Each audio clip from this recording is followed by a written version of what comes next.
రెండు పార్టీ విమర్శించడం సహజం. అది అయితే కరెక్ట్గా చేస్తే ఎవరూ విమర్శించరు.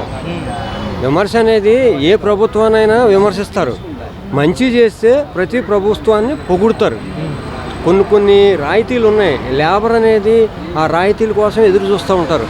తల్లికి వందనం అనేది ఇస్తానని అన్నారు, రేపు ఎప్పటి నుంచో ఇంప్లిమెంట్ చేస్తానన్నారు.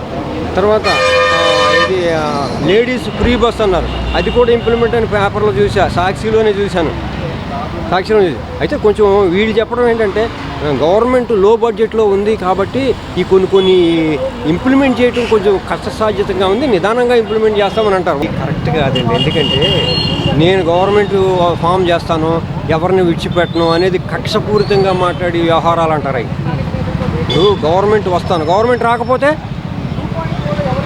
ఇప్పుడు ఆయన గవర్నమెంట్ రాదనుకోండి, అప్పుడు ఏం చేస్తారు? అలా కాదు కదా. ఇప్పుడు కక్షపూరితంగా చేసే పనులు చేయకూడదు.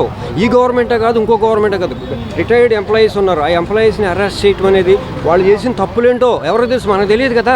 ఆ లోపాలను బట్టి ఆటోమేటిక్గా గవర్నమెంట్ చట్టం దాని పని అది చూసుకుంటుంటుంది. అంతేగాని నేను గవర్నమెంట్కి వచ్చాను అనుకో, గవర్నమెంట్కి వచ్చిన తర్వాత ఎవరిని విడిచిపెట్టను అనేసి అంటే తీసుకెళ్ళి లోపలేస్తారు. అంతే కదా. విడిచిపెట్టినానంటే పోలీసులతో పట్టించి అరెస్ట్ చేసి తీసుకెళ్ళి లోపలేస్తామంటారు. ఇంకా అందుకంటే ఏం చేయరు. అది కక్షపూర్తిగా చేసి పనులు ఎలా చేయకూడదండి, తప్పది. ఏ గవర్నమెంట్ అయినా అంతే. రిటైర్డ్ అయినా సరే వాళ్ళని సప్త సముద్రాలు వాళ్ళు ఏం తప్పు చేశారో రిటైర్ అయిన ఆఫీసర్స్ వేల కోట్లు కుంభకోణాలని చెప్తున్నారు అక్కడ. అది మనకు తెలుసా? అది తెలియదు కదా. అది ఒక ఫ్యాక్ట్ అనేది ఎంక్వైరీ చేస్తేనే కానీ తెలియదు. అది ఆ రిటైర్డ్ అయిన ఆఫీసర్లో వాళ్ళు ఫ్యాక్ట్ కుంభకోణం చేశారా లేదా అనేది మనకు తెలియదు కదా. ఫ్యాక్ట్ ఎంక్వైరీ చేసి ఆ ఎంక్వైరీలో బయటకు వచ్చిన తర్వాత వాడు తప్పు చేశాడా, రైట్ చేశాడా, అనవసరంగా అరెస్ట్ చేశారా, లేకపోతే రిమూవ్ చేశారా అనేది మాట్లాడాలి. అంతేగాని తెలియకుండా మనం మాట్లాడకూడదు, తప్పది. ఎవరైనా సరే, రిటైర్ ఆఫీసర్ కాదు, సర్వీస్లో ఉన్న ఆఫీసర్ అయినా సరే.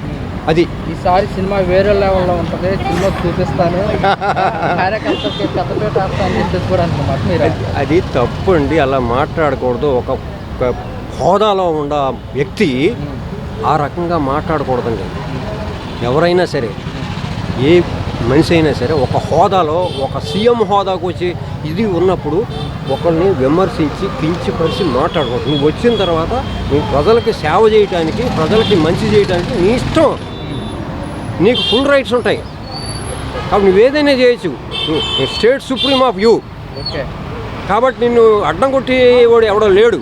కాబట్టి వచ్చిన తర్వాత నువ్వేం చేస్తావు అనేది అప్పుడు చేయాలి. కానీ ముందుగా నేను అది చేస్తాను, ఇది చేస్తాను, కక్షపూర్తిగా ఇది చేస్తాను, ఎవరిని విడిచిపెట్టను, లోపల దింగుతాను, అది చేస్తాను, ఇది చేస్తాను, తప్పు.